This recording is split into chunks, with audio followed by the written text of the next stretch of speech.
Alternate Test Administration Procedures. Welcome to the TELPAS Alternate Test Administration Procedures training module. This presentation will cover important information about this component of the Texas Assessment Program.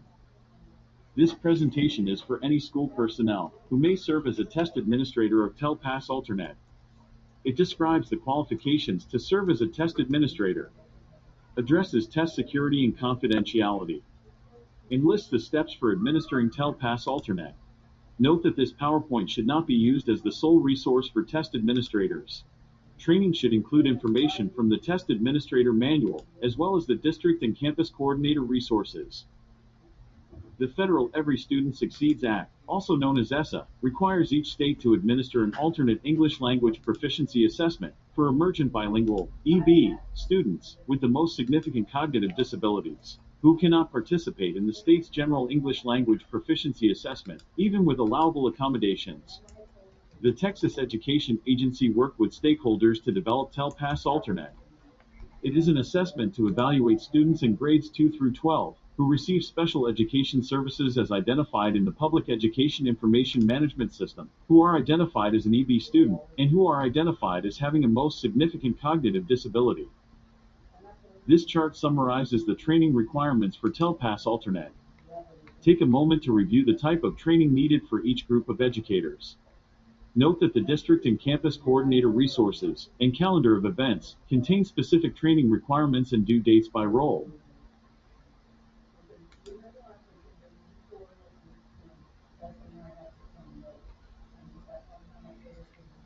Both the District and Campus Coordinator resources and the Texas Assessment webpage include resources for test coordinators.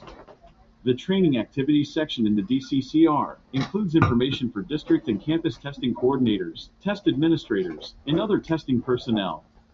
The Online Administration section in the DCCR focuses on details for technology staff and test administrators who transcribe student scoring information into Cambium's data entry interface system. The user guides can also be found on the Texas Assessment webpage. There are 2 user guides available as resources for testing coordinators.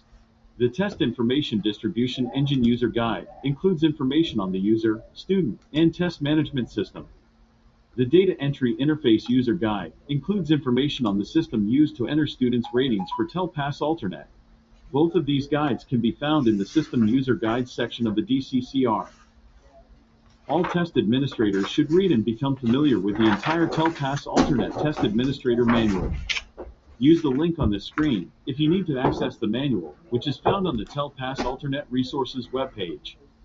Test administrators should also receive training on security, test procedures, and the data entry interface system from the district coordinator or campus coordinator. TELPAS Alternate test administrators may include special education teachers, bilingual or ESL teachers, or other service providers who regularly work with the students. Test administrators must have a high level of interaction and familiarity with the students. They must hold valid education credentials, such as Texas Educator certificates and permits. Test administrators must sign the security oath before handling any secure test materials. Note that districts must assign the same test administrator to evaluate a student in all 4 language domains. Certified and non-certified paraprofessionals may serve as test administrators or assistants only if they are trained in test administration procedures and sign the oath. They must be supervised, either directly or indirectly, by a certified professional on the same campus throughout the test administration. TELPAS Alternate test materials are not secure until a student's name or observational information has been added as part of the holistic inventory. For example, when the teacher writes the student's name or other personal information on the paper inventory and begins to make notes, that document must be kept confidential. During testing, keep all paper materials with confidential student information in locked storage. Completed inventories must be kept in the student's permanent record files for 2 years from the time of being rated.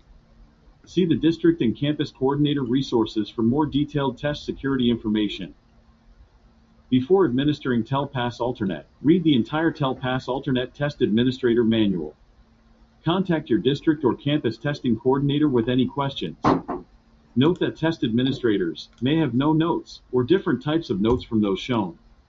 This graphic is intended only as an example, and the dates shown may not necessarily fall within the current year's test administration window. Follow these steps to administer TELPAS Alternate. Step 1. Start with one student and one domain.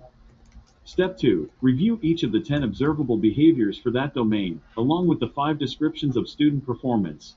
You do not have to consider the observable behaviors in the order they appear. Step 3. Consider one observable behavior at a time. Think about the description that most closely matches the student's performance, most consistently. Think about how well the student has demonstrated the ability to understand or use English in the context of skills the student is learning. And think about how well the student was able to understand or use English when practicing these skills in a classroom setting. Step 4. Mark the bubble under the description that closely matches the student's most consistent use of English. Mark only one bubble. Step 5. After finishing all 10 observable behaviors for the first domain, continue with the observable behaviors for the 3 remaining domains. Once the inventory is complete, the observations must be transcribed into Cambium's data entry interface system for scoring.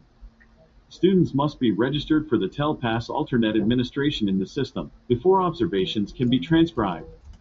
If the test administrator will be transcribing the information, a user account must be created in the test information distribution engine, and access must be granted to the data entry interface system by the district or campus coordinator.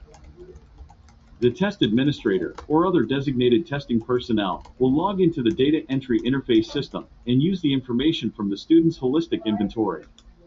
After all 40 observations are transcribed, the ratings need to be submitted, and the ratings must be processed in the DEI system by the deadline noted on the calendar of events. Please note that the student must have been rated with all 40 observable behaviors in order to submit the ratings. If a student does not participate in TELPAS Alternate, a Do Not Score designation must be selected from the Appeals section of the Test Information Distribution Engine. The Do Not Score designations are as follows. The letter E means extenuating circumstances. The letter M means medical exception. And the letter N means no authentic academic response. A Do Not Score designation of extenuating circumstances means the student is unable to be assessed in all 4 language domains due to extenuating circumstances. For example, a student was hospitalized or became sick and didn't return until after the testing window closed. The test administrator was able to successfully rate the student in one or a couple of domains, but not in all domains. The test cannot be submitted unless all observable behaviors have been marked, so the score code for this student would be E. This score code designation is rare and should be made in consultation with the Texas Education Agency. A Do Not Score designation of medical exception means that the student is unable to participate meaningfully in the TELPAS Alternate assessment on the basis of the student's medical condition, as determined by the ARD committee, and documented in the student's individualized education program. A decision not to assess a student should be rare, and the decision should be made prior to administering TELPAS Alternate. Students may be eligible for a medical exception in the following circumstances. The student is in the final stages of a chronic, terminal, or degenerative illness. The student is receiving extensive short-term medical treatment due to a medical emergency or serious injury in an accident. The student is unable to interact with peers or staff without risk of infection or contamination to himself, herself, or others. The student is unable to receive sufficient or consistent homebound services due to medical issues. The medical exception form can be found on the TELPAS Alternate Resources webpage. A Do Not Score designation of no authentic academic response means the student is unable to participate meaningfully in the TELPAS Alternate assessment on the basis of the student's disability, resulting in the inability to make an authentic academic response to stimuli, as determined by the ARD committee and documented in the student's individualized education program. A decision not to assess a student should be rare and should be made prior to administering TELPAS Alternate. Students may be eligible for a no authentic academic response exception under the following circumstances. Because of multiple impairments, the student is unable to receive information during instruction and assessment. For example, the student may have a combination of sensory impairments, such as hearing, vision, or tactile. The student is unable to demonstrate any observable reaction to a specific stimulus. The student exhibits only startled responses. The student tracks or fixates on objects at random and not for a purpose. The student moves or responds only to internal stimuli. The student vocalizes intermittently, regardless of changes in the environment around him or her. The form for this designation can be found on the TELPAS Alternate Resources webpage. Remember that districts are required to assess all eligible students who are in attendance during the testing window. Students who are eligible for TELPAS Alternate must have a test submitted or must have an appropriate score code set. A glossary explaining how some terms are used in the observable behaviors is provided in an appendix of the TELPAS Alternate Test Administration Manual. For the listening domain, information should be presented to students orally, except for students who receive their input through sign language.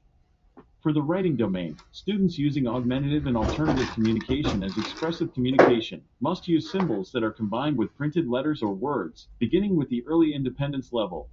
There are a total of 8 PowerPoints to help educators learn about TELPAS Alternate. This has been the TELPAS Alternate Test Administration Procedures. The other PowerPoints are listed here for your reference. If you have any questions about the information in this PowerPoint, please contact the Student Assessment Division of the Texas Education Agency using the phone number or help desk email shown here. If you have questions about administration logistics or test materials, please contact Texas Testing Support. These slides were prepared by the Texas Education Agency Student Assessment Division. You are encouraged to use them as is for local training. If you change any of the slides for local use, please hide or remove Texas Education Agency logos, headers, or footers by editing the master slide. You must also remove the photographs. Only the Texas Education Agency has parental permission to use them for training purposes. This training is not intended to replace any materials or additional information on the Texas Education Agency website.